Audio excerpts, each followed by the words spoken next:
I am bang on time tonight. Welcome everybody to the Wild Ginger Running live show. Here I am live from very rainy Stamford. Tonight I have got 4 ultra questions to answer. Going to be a bit of a Q&A. I've had some questions sent in. Then Guy Greatorex and Arlene Matlock have asked for an update on what's happening on Wild Ginger Running wise over the next few months and into 2020.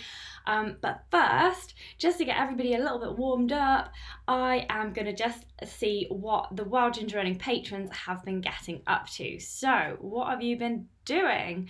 So, Abby Norman has been running her first ever marathon. Look at that. So Abby's the one with the lovely plait in her hair, and she has been running a trail marathon in the Brecon Beacons.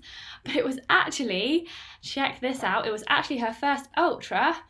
Oh, look at those views, because she got lost at mile 3, so she actually did an ultra. So well done, Abby. This is a picture of her at a finish, absolutely elated. And check out this medal as well. Isn't that good? I always love a wooden medal. So congratulations to Abby for finishing your first ever ultra / trail marathon. So well done to you. And then we've got Ratin Sevage, who has been running in absolutely stunning weather. I'm so jealous, on Holyhead Mountain in Wales with fantastic views. That is absolutely beautiful, Ratin. It's like really stunning. I'm so jealous because it's been so rainy around here at the moment.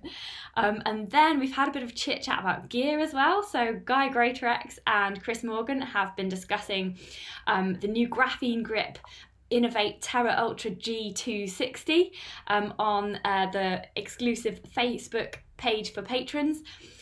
So they're looking at a video from Seth Rogen, who's been reviewing these shoes. I haven't reviewed these shoes, so check out his channel for a review of these shoes, see what he thought of them. I really like Innovate shoes, so I probably would get on well with these, but apparently they're kind of zero drop. Well, the stack height is really minimal, so I might not get on with them at the moment. So that's what they've been chatting about. Then we've got Rob Jordan has been watching Run the Line, which I haven't seen yet, but it looks really, really interesting. It's like a railway line that's really overgrown. It looks really cool.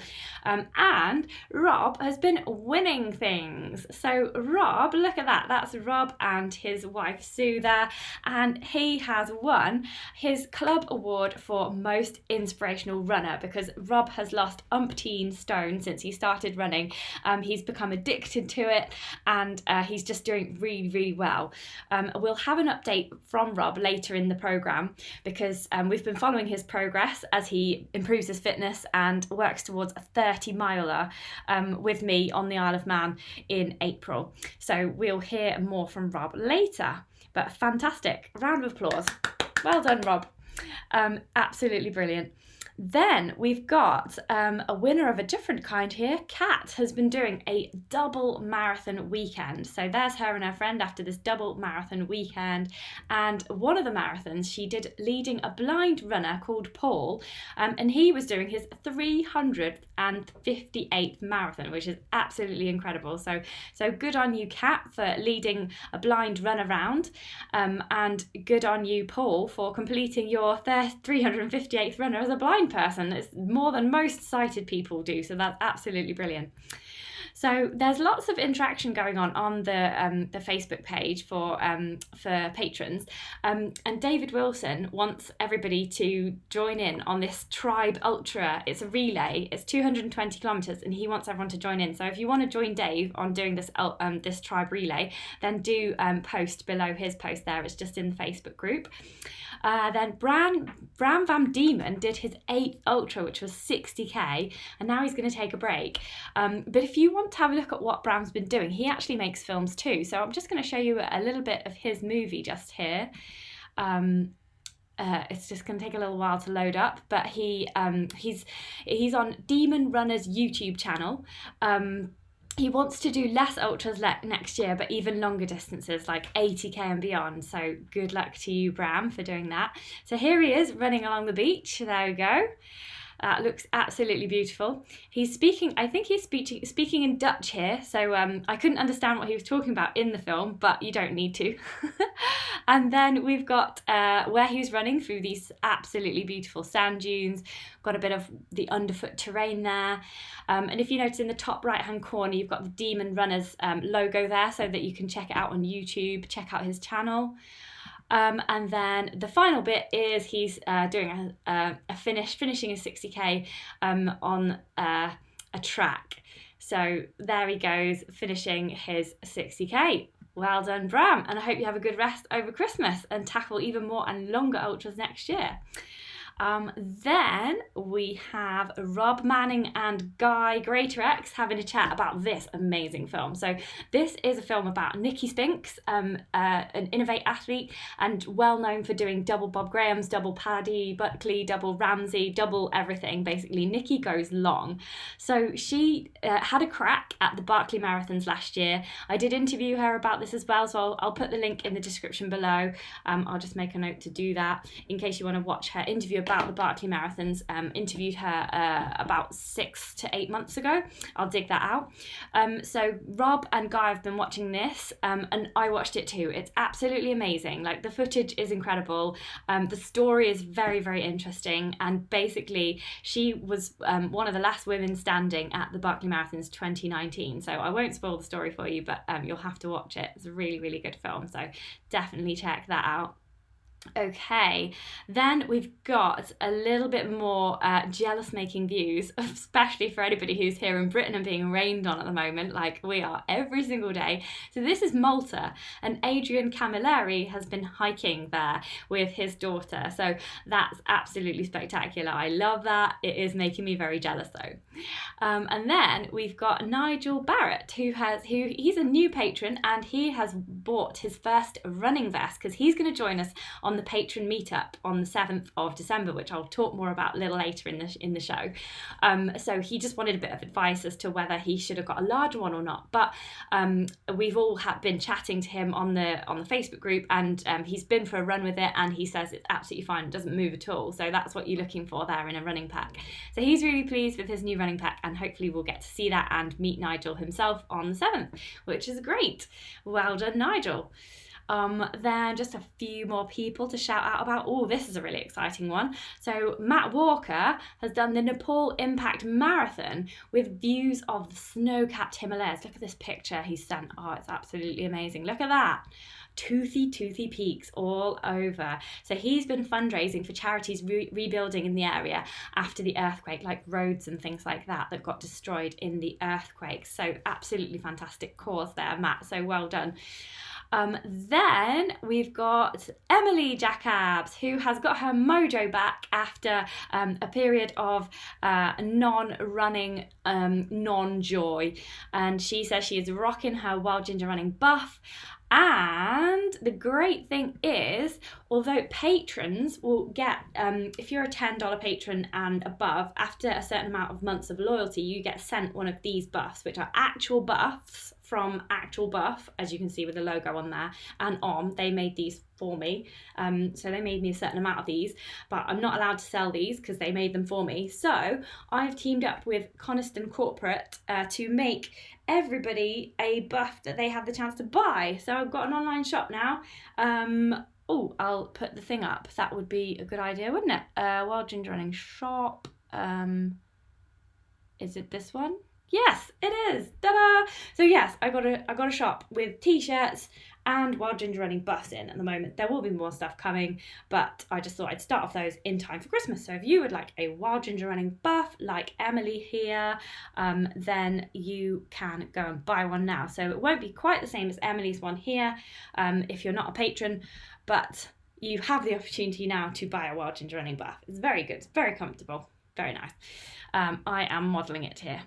So then, now, what have we got here? Oh my goodness. Okay, so we've got some amazing pictures now from Mehul, who has just done his last ultra of the month, of the year, which was 68k in Lithuania. I've never been to Lithuania before. Has anyone else ever been to Lithuania?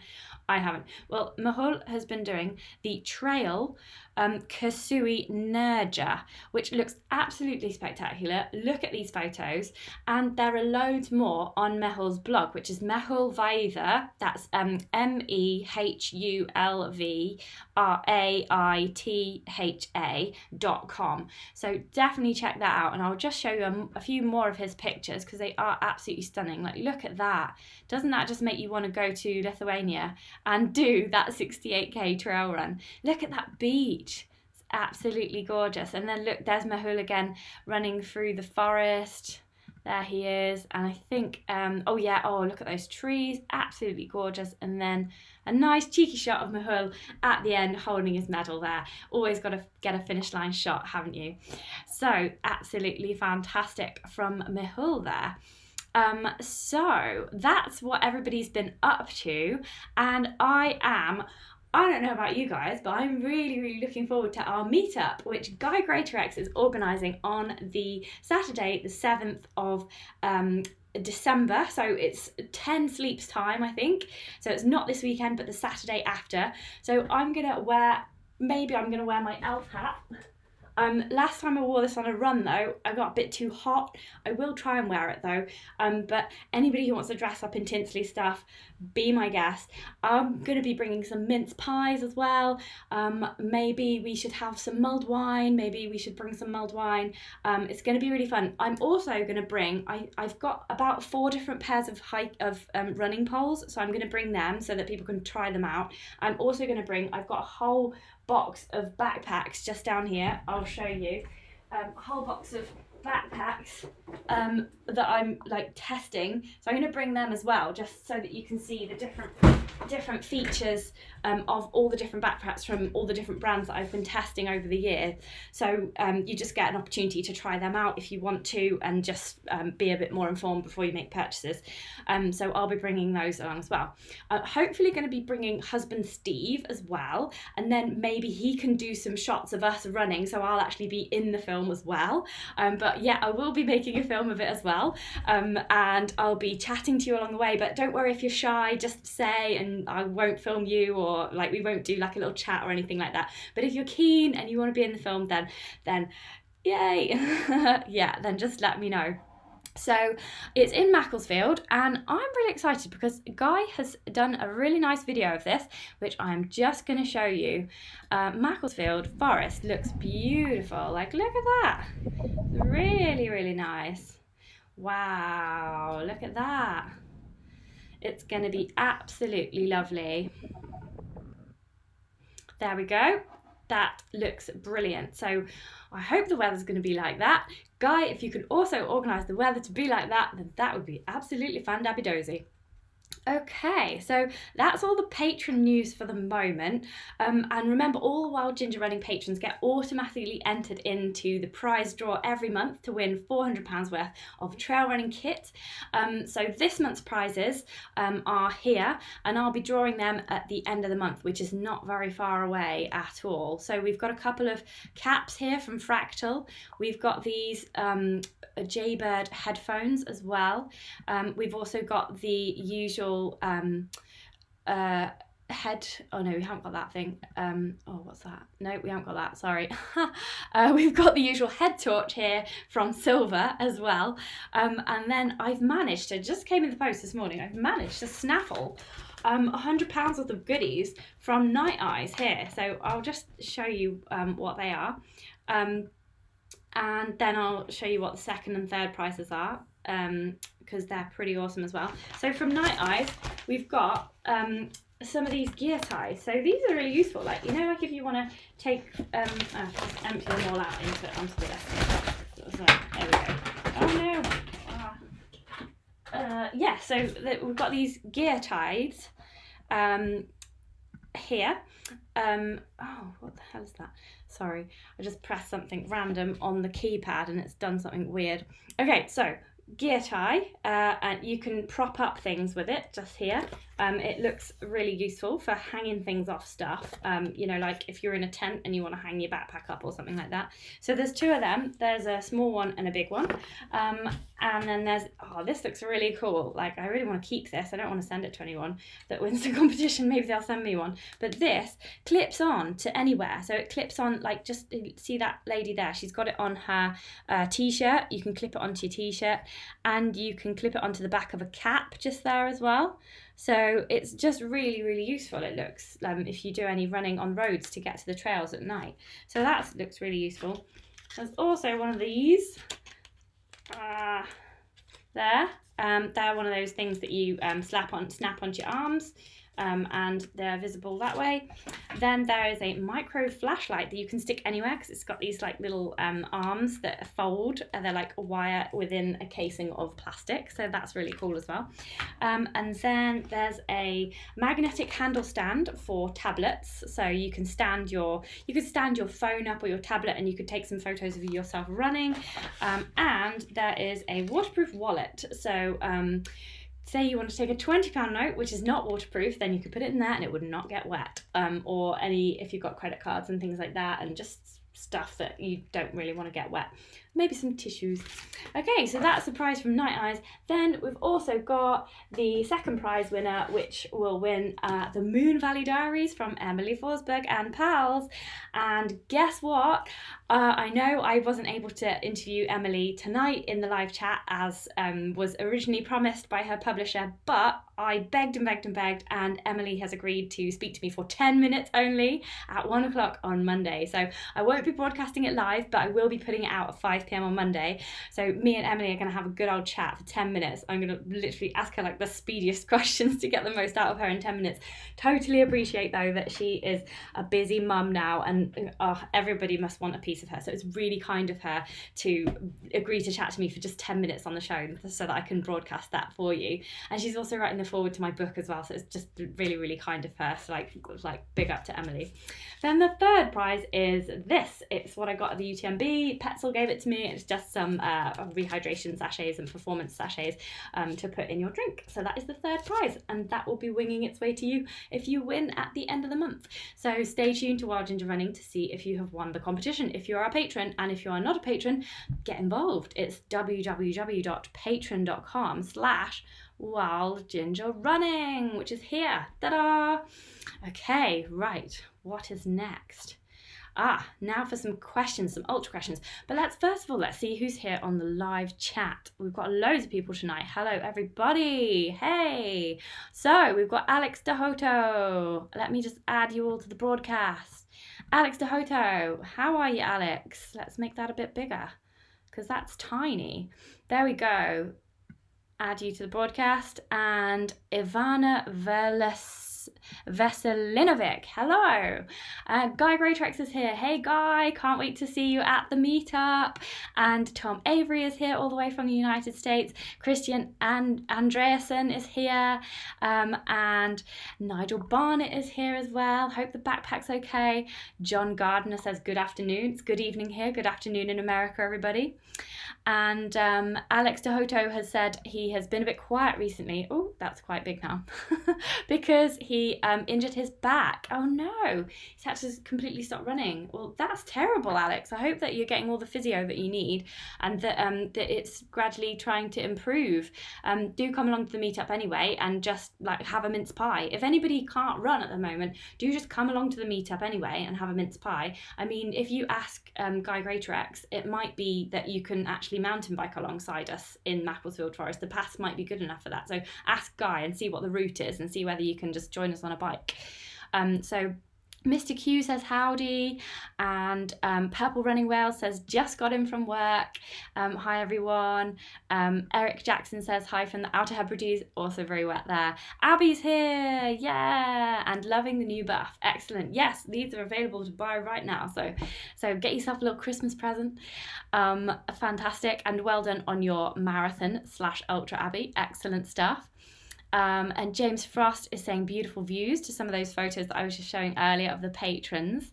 And loads of people enjoying those photos. Michael's put a few hearts for those photos as well. Graham Brand says hi as well, and Keith Rosborough as well. So it's a very lovely to have you all with me, and thank you so much for absorbing the new time as well. The live chats are at 6:30. I was just finding that most of the athletes prefer them to be at 6:30. So now that so many athletes want them at 6:30, I thought, right, well, let's just make them at 6:30 then, and that's hopefully good for a lot of other people as well.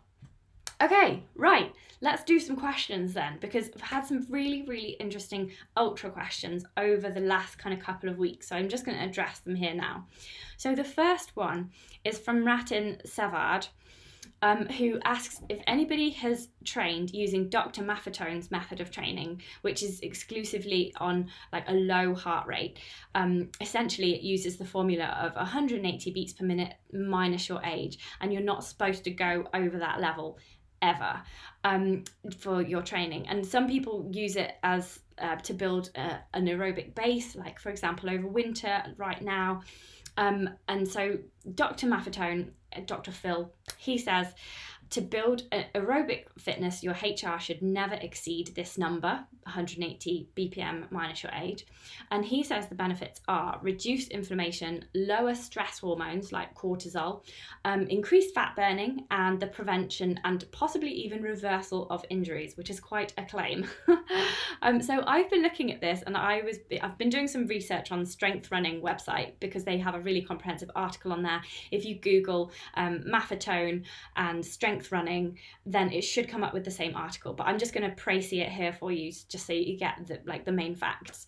So they say that the best way to improve aerobic endurance is through aerobic training, obviously. So this is known as often as base training, and it's the foundation on which the more difficult training is built, particularly for runners who start later in life. So aerobic training, for anybody who doesn't know, is going at a pace where you can hold a conversation still. It's not eyes out, like lungs bursting, legs killing. It's the pace that you like, it's basically jogging, walking, jogging, aerobic training. But however, they say on strength training, they say to progress as a runner and get faster, you also do need to work your anaerobic energy system, and so that strengthens up your muscles as well as your lungs. So anaerobic training is the one where you get out of breath and your muscles start to hurt a bit, like during tempo runs and interval training. So tempo runs are those runs that you warm up first, and then you do like say 10 minutes at a pace that is hard, but comfortably hard, they call it, where you can sustain a hard effort for just 10 minutes, and then you go back to the steady running. It's kind of like your park run effort, isn't it? And then interval training is the one where you run really fast for a certain amount of time or a certain distance, and then you jog back to the start, and then you do it again. You do that a certain number of reps. So that's tempo and that's interval. So what strength running is saying is basically that even during a base training phase, you shouldn't neglect those fast sessions. So they don't actually agree with the Maffetone principle, which is to only work at a really low HR, because it sort of neglects those other areas that you then need to draw on come spring when you want to speed up and get a bit faster on the trails. So just once a week, a modern approach to training includes steady, low heart rate running, like for your long, steady run. It also includes strength workouts, hill reps or speed intervals, and running for fun, like fartlek, where you just do whatever you fancy and you just sprint if you fancy it and jog down if you fancy it and just kind of play around like a kid. So if you are training for an ultra, which is why a lot of people would kind of find out about and would move towards the Maffetone method, so if you are training for an ultra, running only steady miles with a low HR is great, but not if you're also training for shorter distances or wanting to increase your speed over that ultra. So even what I would say is, even if you are training for a really long ultra, I'd say, yeah, run most of your runs within your aerobic capacity, so just nice gentle miles, steady along. But I would say still do one session a week of speed work or like either speed work or tempo or interval training. So one session where you are pushing yourself, and also I would do strength training as well. So that is a kind of a mixture of aerobic and anaerobic, depending on this type of strength session that you do. Like if you did a HIIT session, then that would get your cardio up as well, and you'd be pushing into the anaerobic area. But yeah, I think the Maffetone, it has basically been sort of, it is a good idea to do loads of base mileage, and some people have found great benefits from it, but maybe that was because they needed to do that base training themselves anyway, and that's what improved their times. For most people, you need to do a selection of everything. And if you're doing ultras, yep, lots of long steady, but keep that one fast training session in per week. Okay, so that answers the first question. So we're going to hear now, just for a little bit of a break between the questions, we're going to hear from Rob Jordan, who is our inspirational award-winning club runner. He has won the most inspirational club runner award, and we're just going to catch up with him to see how he's doing this month, because we're following his journey from zero to hero, basically. So want to hear how he's getting on. It's lots of ups and downs going on. So let's hear from Rob now. I have to wake up the hard drive. So Rob is sent me a little thing this morning, a little set of interview questions that I asked him. A quick update for the month. The running's not going very well at the moment because I've got an Achilles tendon problem, which I'm due to see a sports therapist, physio type guy on Friday. But I've been concentrating on my core this month, so my body's getting stronger and changing shape. Drinking, I've stopped, although I did have a couple of pints on the weekend, but to be honest, I didn't enjoy them. And really, over the next month, I'm just going to rest and do lots of core work. I've joined the gym, and my next running is going to be a week on Saturday, running with you guys in Macclesfield, if my ankle's okay. Apart from that, everything's honky-dory. Fantastic. Thank you for the update, Rob. And it is a shame to hear about your injury. But we will really enjoy running with you on Saturday with the patron run. And yeah, I hope that getting it checked out by a physio does work for you. I know Rob's been doing tons and tons of running, so it's hard for him to hold back from the running. But sometimes you just need to have a little bit of a rest, so he's doing really, really well in having a rest. So that is fantastic. Well done, Rob. So just checking the live chat to see if there's any input after telling everybody about Maffetone method. So Bob Barr is saying that Hal Kerner suggests a 20-80 split between zone 4 and zone 2. So yeah, so basically zone 4 would be like all out in this case. So you'd have 20% going really hard at it, and then 80% in zone 2. Some people would be even more kind of extreme. They'd go like 20% zone 5 and then 80% zone 2 to 1. So basically, a lot of coaches these days are saying either run really, really fast or run really, really slow. Don't do that plodding kind of comfortable stuff in the middle, because it doesn't get you anywhere, and that's potentially junk miles. So either go really, really slow so that you can't feel it at all and it's like a recovery type run, or really, really fast but only do like one session a week or 20% of your training like that, because you can't sustain loads and loads of fast stuff like that. So the next question is also about training for ultras. It's from Johann Van Gabrielle Largo, which is a beautiful name. He says he has his first 50k ultra in July 2020, but he works 9 till 6 p.m. Oh, I do have actually the a little thing of his. Oh yeah, here we go. There we go. Right there. Just to prove that it's a real question from a real person. So he works 9 p.m. till 6 a.m. I read that totally wrong. I read that 9 a.m. to 6 p.m. So he works nights. So any advice for him? I would say if you run straight after you finish work, if you are not too tired, then run from 6 a.m. to 7 a.m. or something like that, and then go to bed. Or if you can do it before you go to work, so 7 till 8, and then work from 9 till 6, that might do it. So he wants to know, how should he do each session properly? So this is where I've got a film also called Train for an Ultra on 3 runs a week, and that will come in really, really handy. I'll link to it up here if I can remember what time it is, so 29:18, and I'll put it in the film description below as well. That will basically explain how you train for an ultra on just 3 runs a week.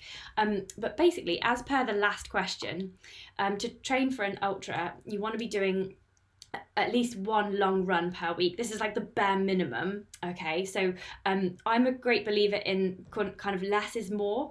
And I don't think that you necessarily have to train like 5 or 6 times a week to run an ultra. I've done ultras having run 3 days a week. I would do probably a maximum of 4 days running a week, just because otherwise I just notice I start to get injured. And if you do have time to do more sessions, do cross training and strength work. So running 3 to sometimes 4 sessions a week is fine for an ultra, if you're just wanting to enjoy it and get around and be okay. So 1 long run per week. So when you've got the most time in the day, you do your long run. So that's maybe start off at an hour and then go to an hour and 10, up it by 10% each week. So eventually you're running for like 4 hours. I wouldn't really run more than about 4 hours in training. Like to train for ultras before, I haven't really run more than 20 miles for training every week, because you just break the body down otherwise. And you find if you've got that kind of good base of, I can just crack out 20 miles with no problem, then you can ramp it up for an ultra. So then the other session you need to do is a tempo run. So that's a run where you warm up and then you run 10 or 15 to maybe even work up to 30 minutes comfortably hard. It's basically like park run hard, and then 10 minutes to cool down. And then I would do 1 hill rep session or speed interval session. So that's finding a hill, doing maybe 6 reps of 60 seconds on there, or maybe even 8 reps of 60 seconds. I often try and make it 10 total minutes of effort. So like I'll just do like say 6 times 90, or I can't do the math, but like whatever it adds up to. And then if I've got whatever I've got left at the end, I'll just do a 60-second rep at the end if it doesn't quite make the right amount. But I try to get like 10 minutes of effort in. If you're new to all of this, then just start with like 2 minutes of effort and just gradually build up. And so there you go, your long run, your tempo run, your hill rep and speed session. So that's actually 2 fast sessions a week. You don't have to do that. The tempo run you could swap for just a normal run that's not as long as your long run. But I would definitely keep in the hill reps if I kept nothing else in there, just because trail running tends to be hilly. And then a strength session as well. So that's 4 key sessions that you want to be doing per week: long run, a tempo run or fun run, hill rep session, and a strength session as the last thing. So any extra time should be spent cross training. So like either you could get on the bike and do a spin, you could do some stretching, you could do some hiking. That's really, really good for ultra training, or yoga as well. If you do hiking as well, go out for a good like 6 hours, like a whole day hike, and hike with a kind of a heavy pack on as well. That really trains the legs and the lungs for ultra running. It's really good. Jasmine Paris swears by it, and she is an incredible ultra runner. She won the spine race outright last January, just in case you don't know who she is. And we'll be speaking to her, hopefully, fingers crossed, on the 8th of January on the live chat, so just before the spine race 2020.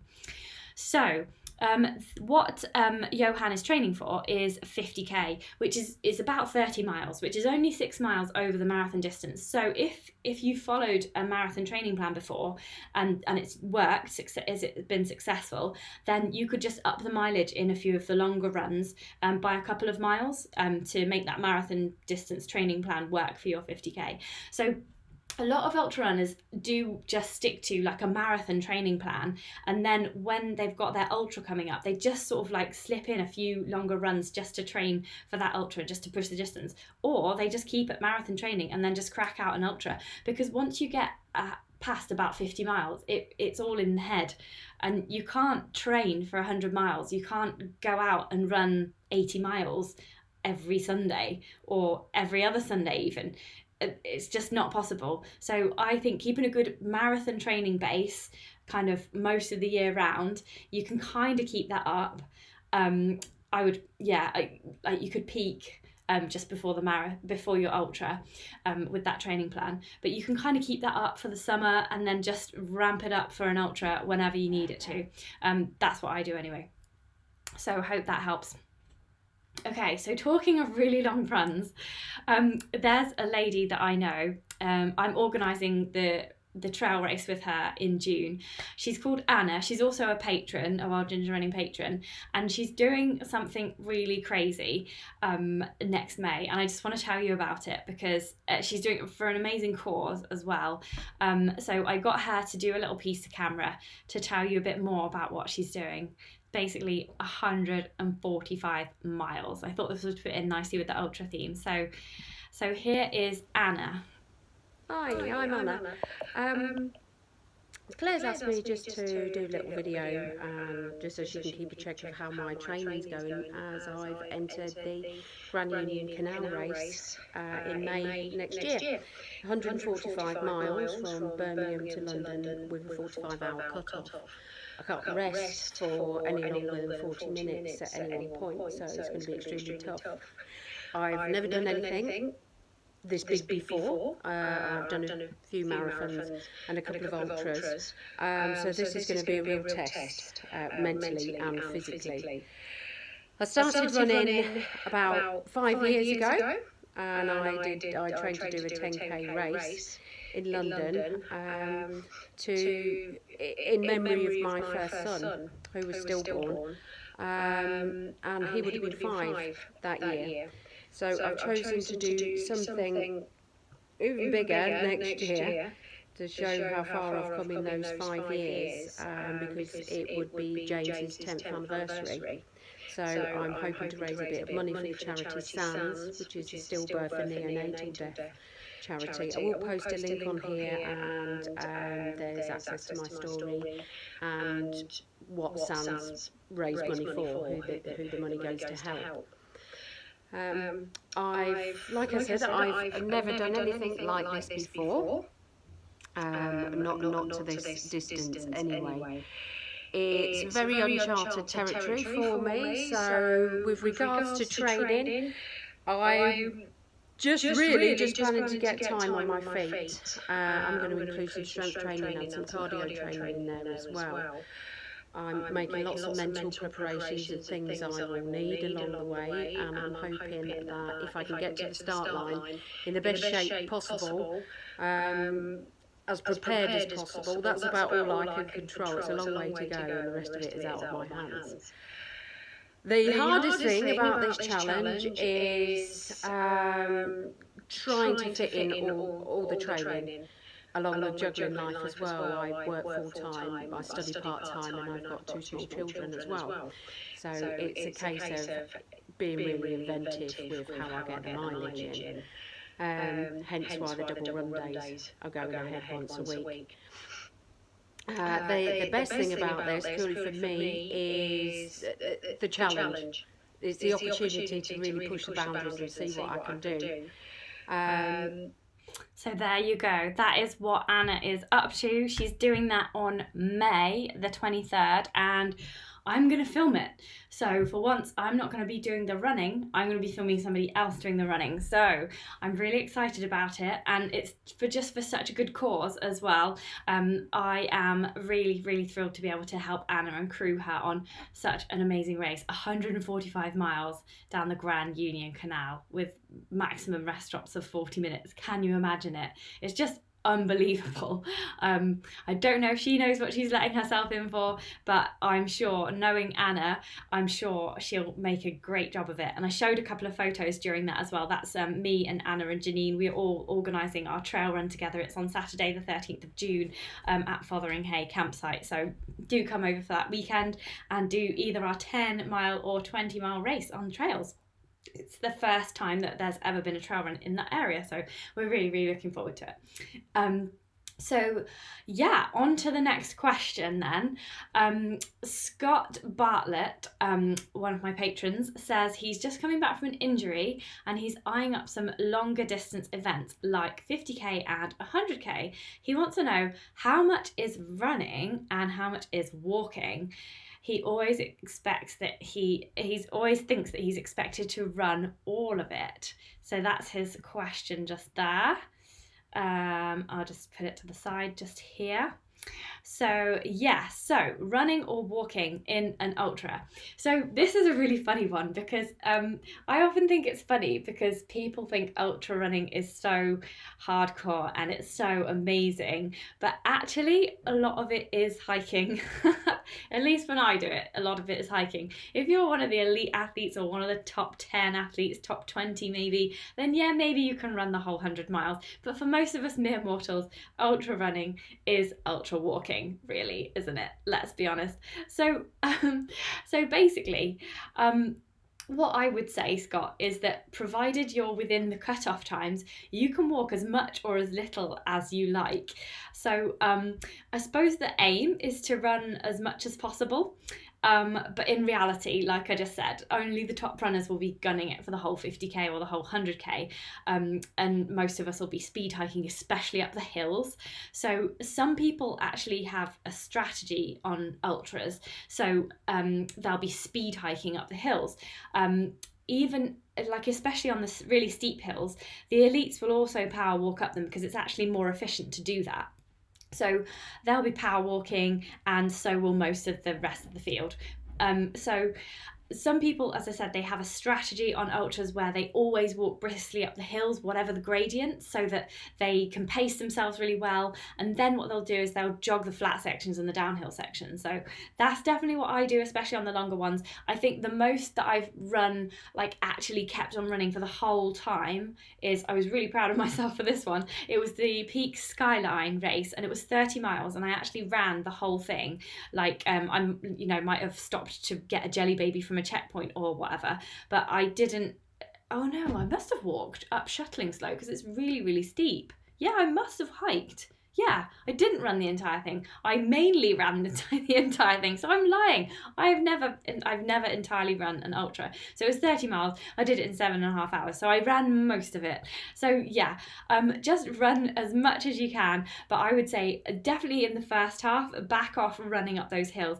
And the main thing is to be really efficient. So if you're finding yourself gasping for breath and your legs are really burning like crazy running up a hill, then you're basically overdoing it on an ultra. So chill out, take some hiking time, and stay in the game for that whole 100k. So I hope that helps you feel a bit more confident, Scott, because especially I was at the UTMB this year, the elite athletes were not running up those hills. The hills, you could run them if it was a park run or a 10k, you'd run them, but for 100 miles they were not running. They were hiking fast. I couldn't keep up with them. I had to run to keep up with that hiking speed, but they were hiking, they were not running. So don't worry, no one runs on ultras. It's like the biggest secret in the world. Okay, so let me know if you've got any questions, by the way, on the live chat, because I am here and I am open to questions.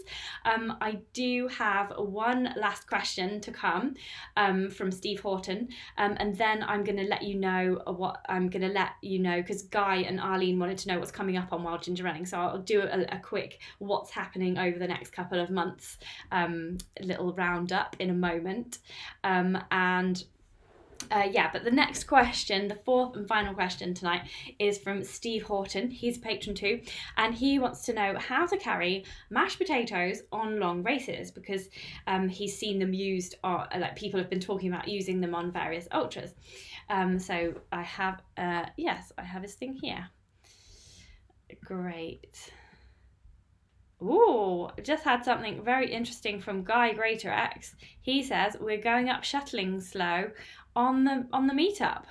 That's cool.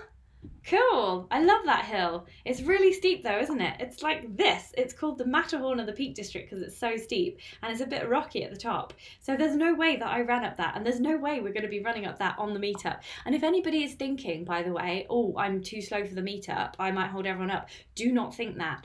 I want to chat to everybody and I just want a nice day out, so I'm going to be running at the back with whoever fancies running with me at the back. So please don't limit yourself to not coming if you think you're not good enough, because you always are.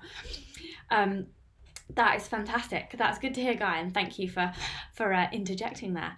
So yeah, Steve Houghton wants to know about mashed potato. So yes, mashed potato is delicious on long races. I have eaten mashed potato on my Bob Graham round and on various ultras. I've also nicked other people's mashed potato as well. That's how I found out about it. I think it was on my Bob Graham round. Will Spain had some mashed potato and I kind of nicked it off him. He actually had it mixed with corned beef as well, which was actually really tasty because you just want that salt, don't you? Less good if you're a vegetarian or a vegan. But yeah, you can put lots of different things in it. You can mix it with cheese, you can put a bit of salt in it, you can put a bit of butter in it, or like vegan equivalent, you can put vegan cheese in it. Yeah, you can kind of mix it with a lot of different stuff, mashed potatoes, just to flavour it a little bit. So he wants to know how to carry it. So I would just put it in a Tupperware.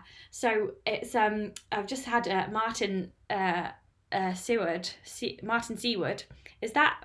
Yeah, mashed potato. He uses baby pouches. Just gonna try and get that to read out. He uses baby food pouches, which is really brilliant. Yeah, that's really cool if you can put them in a pouch as well. I was gonna suggest that as well, but then I was like, oh, isn't it a bit gross kind of squeezing it out? But basically I had it in a Tupperware. I just used my fingers to dip in and just take it, because if you don't make it too sloppy, you can just kind of take it like this. You have to make sure you have clean fingers though, or you could use a wooden spoon or something like that. Just means there's more to carry. So I use those, you know, those transparent Tupperwares that you get from takeaways, like our Chinese takeaway always gives us loads of Tupperwares, and I always keep them because I'm a massive Tupperware fiend. But the great thing about that is that they're kind of disposable. I know that's not very eco-friendly, but if you really need to, like I would try always to put it in my pack and take it home, but if you need to, you can squash it right down, shove it in your pack somewhere, and then put it in a bin if you really need to get rid of it. But I would always recommend taking it home and washing it and using it again. So there's some really good suggestions coming up here. So Martin's also saying he mixes his with Marmite and cheese, so that sounds really delicious, unless you hate Marmite, obviously. And oh wow, Alex Dehoto says the mashed potato goes really well with pickles. Really? Does it go well with pickle juice as well? Well, we'll have to try that. Fantastic. So yeah, you can, the other thing you can do if you're not like down with the whole mashed potato thing, you like not down with the baby pouches and the feeding yourself on the move, you do that up a hill, by the way. On an easy hill you'd eat. You wouldn't try to do it on a downhill, and you wouldn't try to do it when you were running on the flat bit, so you'd just be hiking uphill and eating the mashed potato. The other thing you can do is carry new potatoes just in your pockets. Like you don't even have to put them in anything because they've got a skin on them. And you can carry a few blocks of cheese. You can get those little like individually wrapped bits of cheese, or you can just chop up some cheese yourself, or just take a bigger chunk of cheese and just pick bits off as you go, just to save like plastic and stuff. So you can carry some new potatoes and just have a bite of new potato and then a bite of cheese. That's really good, really easy to make as well. You just put it in your pocket and go. Or you could maybe get one of those tubes of Primula cheese, and you can kind of bite the top off the potato and kind of squeeze a bit on and then kind of bite it again. Or you can chop it in half and like scoop out a bit of the middle and put it in the middle, and then take them with you. So that's really good as well. So I'm glad that everybody is down with the eating of the cheese with the mashed potato. That's very good to hear. And I hope, Steve, that has helped you out with your how to carry mashed potato dilemma there. So Paul Feely also says rice pudding is his favourite for ultra races. Yeah, so I know somebody else who likes that. Nikki Spinks loves rice pudding. She's always eaten rice pudding on her long ultras. It's the great thing about rice pudding is I also use it on my Bob Graham, so I definitely know how it is once you get to a certain stage in an ultra, like for me it was after 12 hours, your mouth just starts getting really dry. Maybe it was even after like 8 hours actually. Your mouth starts getting really dry and you think, oh yeah, I'll take all these tuck biscuits and crackers and pizza and stuff, but you can't get it down because it's not slippery enough. So rice pudding is actually really, really good for ultras. Nikki Spinks also eats baked beans from a tin, and she famously has fish and chips at like halfway, so she knows how to eat. We've got another suggestion here from Graham Brand. Malt loaf is really good as well. Yeah, malt loaf's great because it's really squidgy. Like I have been known, I'm not proud of this, but I have been known to eat an entire loaf of malt loaf like an energy bar. You just like eat it and you just squidge a bit off, and once you started squidging, you can't stop, can you? You're just like, well that's nice, even with no butter on. But the best thing is to slice it up, even though annoyingly it always slices and it goes like that, doesn't it? It's like it's got a waist, hasn't it? You can never cut malt loaf straight. It's never a square, is it? It's always like that, malt loaf, and it's really hard to butter it, but it tastes blooming gorgeous. So yeah, loving the malt loaf. And we've got another person on board with the malt loaf. There is Purple Running Wales. I wonder if they have malt loaf in America. Like, are all the Americans watching going, what the hell is she on about? What's this malt loaf? What's that? We just have pickle juice. Yeah, so yeah, maybe that's the thing. Okay, so we've talked about food, we've talked about ultra training, we've talked about everything. I can't see any questions on the live chat, no burning questions, just suggestions, which I've already put up. So I'm in the last kind of 5 minutes or so before we end the live tonight. I'm gonna just tell you a little bit about what is coming up on Wild Ginger Running over the next few months. So first thing is sign up on Patreon and come to our meetup on Saturday the 7th of December. So that's at Macclesfield Forest, run by the lovely Guy Greatorex. Absolutely fantastic. So he is going to put some more details out on the exclusive Facebook page for patrons soon. So we'll all know what we're doing and where we're meeting. And that will be really, really fun. And I'll make a little film of it and show you how fun it was if you couldn't make it. Then we have got the National Running Show in Birmingham on the 25th to the 26th of January. So we've got this idea that we're going to do a park run first. So Guy is also actually looking into that as well. So nearby there is actually a park run at 9 o'clock on Saturday morning. So it'd be really cool if we could meet there and do that run and then go to the show. I don't know what we do about showers and stuff, but maybe we just kind of jog the park run and don't get too sweaty. I don't know.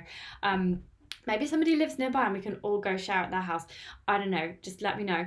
But yeah, we're going to meet there, and that's for anybody, like anybody to just turn up and then anyone can come to the show. I'm going to be hanging around in the trail running area of the National Running Show because it's new for this year, and I'm going to be doing a talk of some kind about running 100 miles around the Isle of Man. Just very informal talk, like they don't need a presentation or anything, so I'll just be hanging around. I don't even know when it is, but I'll let you know when I know. And the great thing about the National Running Show is that Nikki Spinks is going to be there, and Lazarus Lake, who invented the Barkley Marathons, he's going to be there as well. So I'm going to try and get an interview with him as well for the channel. So don't worry if you can't go, I'm going to cover it for you. Then the next thing is, don't really have anything in February and March. I am going on a running club holiday in March, so I might do like a little film there or do a live of where we are. I don't know where we're going yet, like maybe up north somewhere on trails, not sure. But yeah, February's quite quiet and March is quite quiet. Then everything kicks off in April. So we've got the Manx Mountain Marathon on the 11th of April. So I know Rob Jordan's coming, and I think some other people are as well, but I can't remember who they are just now. But Rob Jordan's definitely coming, and they are getting me to film the race, which should be amazing. I did it in 2012 and it's just an amazing route. There's also a half marathon if you fancy just not running 30 miles, it's half, so come and do that.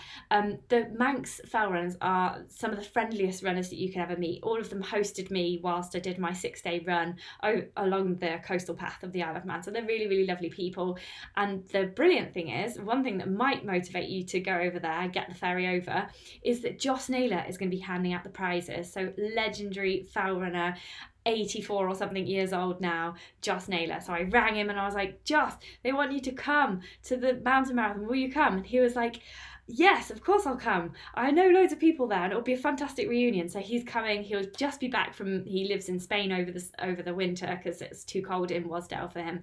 So he's coming back and he's going straight to the Isle of Man. So I'll interview him as well, which is really, really exciting because he has loads of really sage advice on for trail running, and he just loves people as well. He loves giving advice. He's a top bloke, and he's a real advocate for the sport of fell running and trail running. So then, late April, and I'm really super excited about this, but I've teamed up with a company called Tracks and Trails to offer everybody who watches this channel a training camp in the Peak District from the 24th to the 26th of April. So we've had loads of people interested already. I think we've had 2 people book already. There's only 20 places, absolute maximum. So do get in there if you really want to go, because I'm not sure how long they're going to last, like beyond February. Guy Greatrex has already signed up, so Guy's definitely going, absolutely fantastic. Going to see a lot of Guy next year, which is great. And then what's going to happen at the training camp is a really lovely guy called Dave Taylor is going to train us. So he's going to take us through navigation skills. He's going to do some uphill and downhill techniques with us, like on slippery grass and rock. And he's going to, we're also going to go for a night run as well. We're going to be able to test silver head torches, and we're going to have nutrition talks as well, possibly by Anita Bean, author of the Runner's Cookbook. She might come along, but that's to be confirmed. But there'll definitely be a talk on nutrition. There'll be strength training classes, there'll be a stretching class, and there'll be all the food is included, and 2 nights accommodation in Castleton YHA, which is really, really beautiful old building. And you can run straight from the door. We went there on Saturday. If you look at my social media, you'll see that it was a complete pea soup, and it's going to be beautiful weather on the 24th to the 26th of April. Don't you worry. We've arranged this. We've booked it already. So don't worry. There will be a view. But I've made a short film about it. And I'll put it out on Friday as like a little bonus film. It's only like a minute long. So it's just explaining that if you feel like you might be too slow for the training camp, then don't worry, because that's the whole point. Like, the whole point is that you come and we're not fast, and we do steady running, but we're learning a lot and we're getting to know each other. We're learning skills. Like, you can't run really fast if you're learning navigation. You can't run really, really fast at night because you might trip over something. And there might be faster runners there, but they'll run off and then they'll come back. We will be staying, the coach and I will be staying with the whoever's at the back. And don't feel bad, because I'll definitely be at the back, because I'll be stopping people to film stuff, and and we'll just be learning stuff as we go. Oh, there'll also be a poles masterclass with Lecky pole athlete Simon Tams as well. So there's loads of stuff that we're packing into those 3 days, from Friday to Sunday, 24th to the 26th of April. So be there or be very sad that you missed it. Okay, so then after that, I think I'm going to be at the Light, which is the first May bank holiday weekend. I think I'm going to be working there. I'm just waiting to hear confirmation from them, so maybe don't book just yet, because I might not be there. But if you are there, it would be fantastic to see you. I'm going to be making a film of the event for them.